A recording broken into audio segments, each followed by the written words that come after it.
काल घडलेली अभिषेक घोसाळकर यांच्या संदर्भातली घटना ही अत्यंत दुःखद आहे।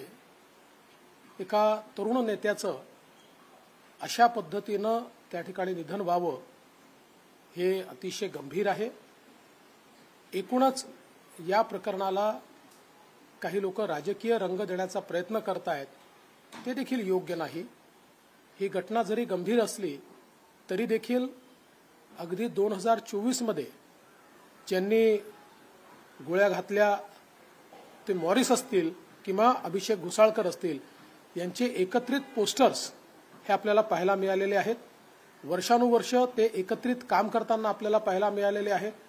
आता कुठल्या विषयातनं त्यांचा इतका बेबनाव झाला की या मॉरिसने थेट घोसाळकरांना त्या ठिकाणी अक्षरशः गोळ्या मारल्या आणि स्वतःला गोळ्या मारून घेतल्या।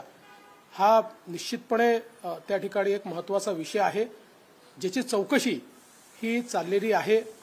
बऱ्याच गोष्टी पोलिसांच्या लक्षात आलेल्या आहेत, त्या योग्य वेळी आपल्यासमोर उघड करण्यात येतील।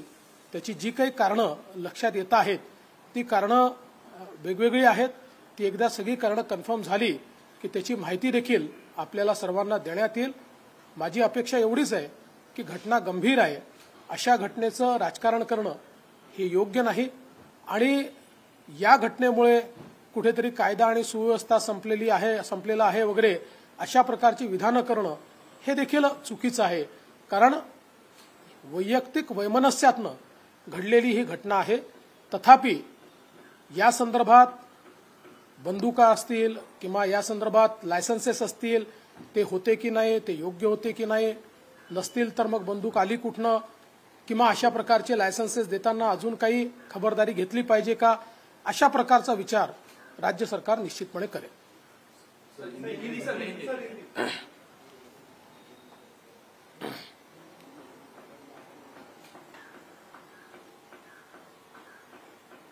कल यूबीटी के नेता अभिषेक घोसाळकर इनकी जो हत्या हुई और हत्या के बाद जिन्होंने हत्या की वो मॉरिस, इन्होंने भी अपने आप को गोली मार ली।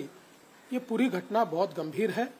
इस प्रकार से एक युवा नेता की मृत्यु होना ये दुखद है, किंतु इसको कानून व्यवस्था के साथ जोड़कर और उस पर राजनीति करना ये भी बहुत दुखद है। क्योंकि 2024 में भी मॉरिस और घोसाळकर जी इनके साथ में हमको बैनर्स देखने को मिले, साथ में नए साल का स्वागत उन्होंने मिलकर किया। कई वर्षों से वो साथ में काम करते थे, किन्हीं कारणों से उनमें दुश्मनी तैयार हुई थी। अभी उनमें से कई कारण सामने आ रहे हैं जिसकी तफ्तीश चल रही है। एक बार इसकी पुष्टि होने के बाद वो कारण भी बताए जाएंगे। तो कुल मिलाकर अगर हम देखें तो ये जो घटना है, ये घटना एक प्रकार से जो आपसी बैर है उसके कारण हुई है। ये लोग साथ में ही काम करने वाले लोग थे, लेकिन इस घटना को देखते हुए राज्य सरकार ने जो गन लाइसेंसेस इशू हुए हैं उसके बारे में, या फिर अगर बिगर लाइसेंस की कोई गन अगर मिलती है तो वो कहां से आई है, ये सारी चीजों की तफ्तीश करने के आदेश दे दिए। मला इंग्लिश येत नाही।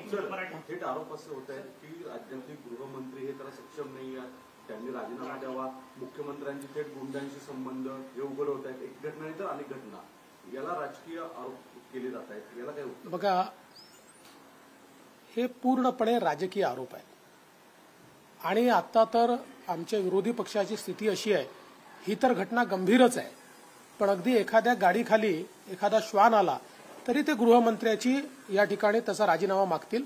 त्यामुळे या गंभीर घटनेकरता त्यांनी मागितला तर मला त्यात काही आश्चर्य वाटत नाही। मला असं वाटतं की या सगळ्या घटनेचं राजकारण ते करू इच्छित आहेत। त्यांना देखील हे माहिती आहे की ही जी काही या ठिकाणी हत्या झाली आहे ही वैयक्तिक वैमनस्यातनं झालेली हत्या आहे। पण मला असं वाटतं की ठीक आहे, विरोधी पक्षाचं काम विरोधी पक्ष करतोय।